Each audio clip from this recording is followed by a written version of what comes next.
इस समय मुलाकात कर रहे हैं श्री लक्ष्मण सिंह राणा जी से और उनके अन्य साथियों से, जो इस समय आप लोग नंदप्रयाग से आ रहे हैं सर। अभी हम जो कल रात को रुके थे वो ऋषिकेश में रुके। जी जी, आपकी यात्रा कहाँ से शुरू हुई है? यात्रा घाट से हुई है। घाट से शुरू हुई है। लगभग 254 किलोमीटर की यात्रा आपने 254 किलोमीटर पैदल यात्रा कर रहे हैं। इसका मकसद क्या है सर? मकसद ये है कि जो हमारी नंदप्रयाग घाट सड़क है इसको 1.5 लेन बनवाना। जी जी, 1.5 लेन 9 मीटर चौड़े है। जी जी, और ये हमारी स्वघोषित मांग नहीं है। जी जी, सूबे के पूर्व मुख्यमंत्री जो त्रिवेंद्र सिंह रावत जी थे, जी जी, 2017 में गोपेश्वर आते हैं, पुलिस मैदान से घोषणा करते हैं जी जी, कि नंदप्रयाग घाट मोटर मार्ग को 1.5 लेन 9 मीटर चौड़ा बनाया जाएगा। जी जी, 2018 में इसको लेकर शासनादेश भी जारी होता है, जी जी, वित्तीय स्वीकृति जारी होती है। जी जी, 1,28,44,000 रुपए की धनराशि स्वीकृत होती है प्रथम चरण के लिए। जी जी, और उसके बाद इस पे डीपीआर के लिए टेंडर भी लगाए जाते हैं। जी जी, लेकिन एक नियम आता है सरकार का जी जी, कि जिस सड़क पर 3,000 गाड़ियां नहीं चलती हों जी, वो सड़क 1.5 लेन नहीं बनाई जा सकती। जी, प्रतिदिन गाड़ियों का जो पीसीओ है उसको लेकर ये सड़क रुक जाती है। जी जी, उसके बाद से ही हम लोग सरकार से जी, दरख्वास्त करते हैं कि हमारी सड़क को जी जी, 1.5 लेन आप बना दीजिए, इसे वापस मत छीनिए। अच्छा, मैं अक्सर ये देखता रहता हूँ कि कभी हम लोग यहाँ देहरादून के आसपास के इलाकों में भी जाते हैं, ग्रामीण क्षेत्रों में भी जाते हैं, जहाँ लोग ये कहते हैं कि साहब विकास रुक गया है, सड़क नहीं पहुंची है। अक्सर ये बात होती है, लेकिन अभी तक हमने कभी ऐसा मूवमेंट नहीं देखा है कि जो मूवमेंट 254 किलोमीटर आप पैदल यात्रा करके आप सरकार के पास पहुंचने की कोशिश कर रहे हैं कि सरकार के पास हम पहुंचेंगे।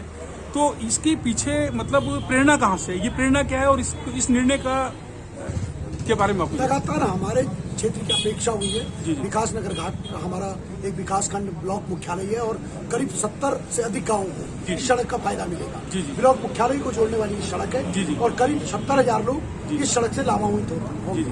बार बार सरकारों ने, चाहे सरकार कांग्रेस की रही हो चाहे भारतीय जनता पार्टी की रही हो, दोनों सरकारों ने हमारे घाट के लोगों के साथ छल किया है। वर्ष 2015 में सूबे के पूर्व मुख्यमंत्री हरीश रावत जी ने भी इस सड़क को चौड़ीकरण करने की घोषणा की, लेकिन कोई भी सड़क को चौड़ी नहीं कर पाए। उसके बाद सूबे के जो पूर्व मुख्यमंत्री हैं त्रिवेंद्र सिंह रावत जी, उन्होंने भी घोषणा की 1.5 लेन की, कोई भी पूरा नहीं कर पाए। अब तीरथ सिंह रावत जी ने घोषणा की है कि हम इस सड़क को 1.5 लेन बनाएंगे, लेकिन हम कह रहे हैं शासनादेश इस पर जारी करो, वित्तीय स्वीकृति जारी करो और जो पूर्व में आपने सुधारीकरण डिफेक्ट कटिंग के टेंडर लगवाए हैं उन टेंडरों को तत्काल रद्द करो, ताकि जनता को आपकी मंशा का पता चल पाए कि आप सड़क को 1.5 लेन करने वाले हैं। सर, मैं आपसे जानना चाहूंगा, आपका शुभ नाम क्या है सर? मैं राहुल नेगी हूँ सर। जी, राहुल नेगी। राहुल नेगी जी। नेगी जी, आप कितने दिन हो गए आपको वहाँ से पैदल चले हुए? मैं तो यहाँ से ऋषिकेश से इनके साथ पैदल चला हूँ, तो मैं देहरादून ही रहता हूँ। जी जी, और मैं एक ट्रांसपोर्ट है मेरे पास। जी जी, तो जब वहाँ नंदप्रयाग घाट की स्थिति ये है जी सर कि अगर एक ट्रक और क्रॉस करना पड़ेगा तो 6-6 किलोमीटर बैग आना पड़ता है। जी, मतलब दो गाड़ियाँ एक साथ क्रॉस हो नहीं सकती, नहीं हो सकती। और आए दिन दुर्घटना होती रहती है। सबसे ज्यादा दुर्घटना होती है जब गाड़ी आपस में क्रॉस होती है, सबसे ज्यादा दुर्घटना उसी में होती है। सर, आप लोकल हैं वहाँ के? कोई व्यक्ति लोकल है सर जो आप? अच्छा, आपका शुभ नाम क्या है सर? मैं चरण सिंह नेगी, व्यापार संघ अध्यक्ष। अच्छा, चरण सिंह जी, आप व्यापार अध्यक्ष हैं घाट में सर? जी, तो आप क्या समझते हैं कि अगर 1.5 लेन की मोटर मार्ग नहीं है, चौड़ा मोटर मार्ग नहीं है, तो क्या प्रॉब्लम आपके सामने आती है इस समय वर्तमान में? देखिए, जो सड़क की स्थिति है जी, ये सड़क 1962 की बनी हुई सड़क है। जी सर।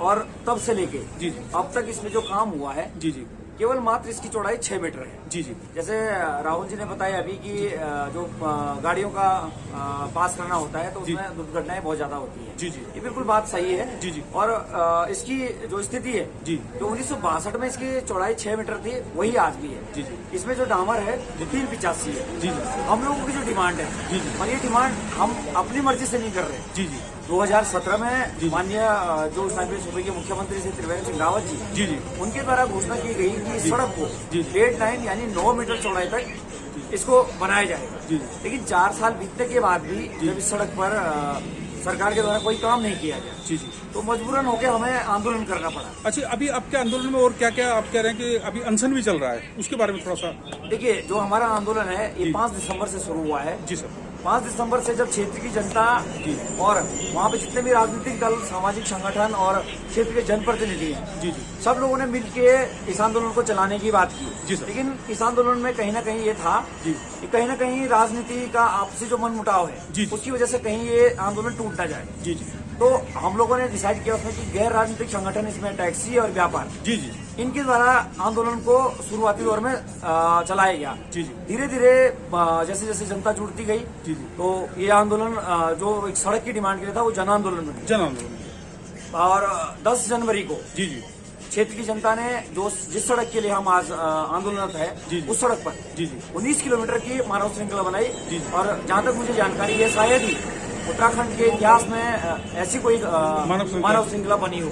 जी 19 किलोमीटर की मानव श्रृंखला बनाई और उसी दिन से जी क्षेत्र की जनता ने, जब सरकार के द्वारा मांग को अनसुना किया गया, जी, जी। तो क्षेत्र की जनता ने उसी दिन से भूख हड़ताल शुरू कर दी। अच्छा, ये जो पूरा आपको जब आप ये पदयात्रा आपकी देहरादून तक है, राजधानी तक है, आप तो आप वहाँ क्या करना है? वो आपको पदयात्रा जो समाप्त, देखिए, जो उत्तराखंड की स्थिति है, जी जी उत्तराखंड में केवल नेतृत्व परिवर्तन हो रहा है। जी जी काम जैसे पहले थे वैसे भी अभी है। घोषणा 2017 में भी हुई थी, जी, जी। 2021 में भी हुई है। जी जी हम ये चाहते हैं कि जो घोषणा हुई जी। है, उस घोषणा को धरातल पे कब उतारा जाएगा।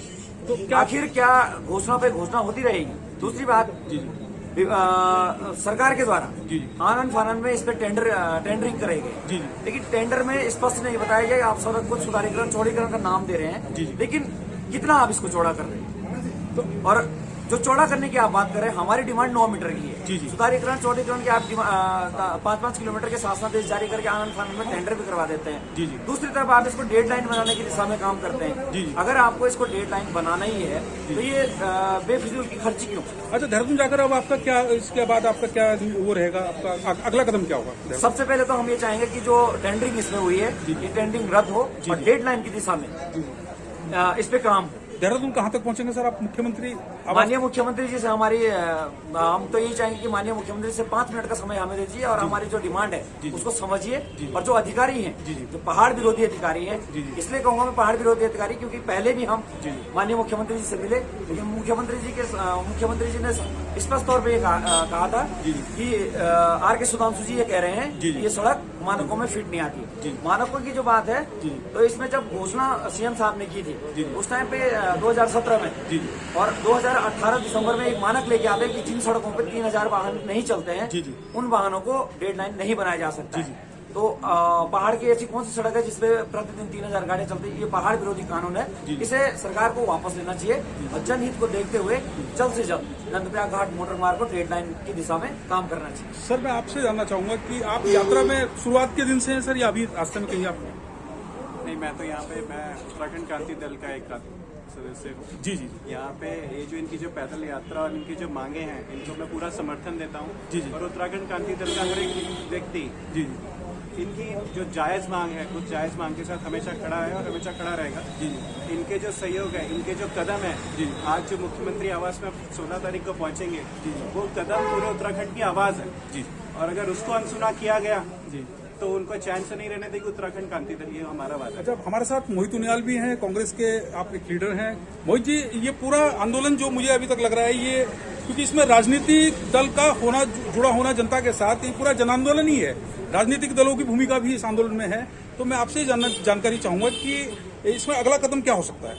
देखिए, इतने समय से आंदोलन चल रहा है और पूरा प्रदेश का देश जानता है इस आंदोलन के बारे में। जो घाट रोड की मांग है, आपने देखा होगा कि जैसे जब विधानसभा घेराव के लिए लोग पहुंचे तो कैसे लाठी डंडों से इनका स्वागत किया गया, हमारी माताओं पर लाठियां चलाई गई। तो बहुत ही दुखद स्थिति है। लेकिन सरकार को सोचना चाहिए, अगर जनता अपनी मांग के लिए बैठी है और किसी एक व्यक्ति सिर्फ अपनी पर्सनल मांग नहीं कर रहा है, ये जनता अपने लिए मांग कर रही है कि जितनी रोड जो 1962 में जिसकी चौड़ाई नहीं बढ़ाई गई, अभी भी उसकी मांग कर रहे हैं कि रोड की चौड़ाई बढ़ाई जाए, जिससे सुविधा मिल सके सबको।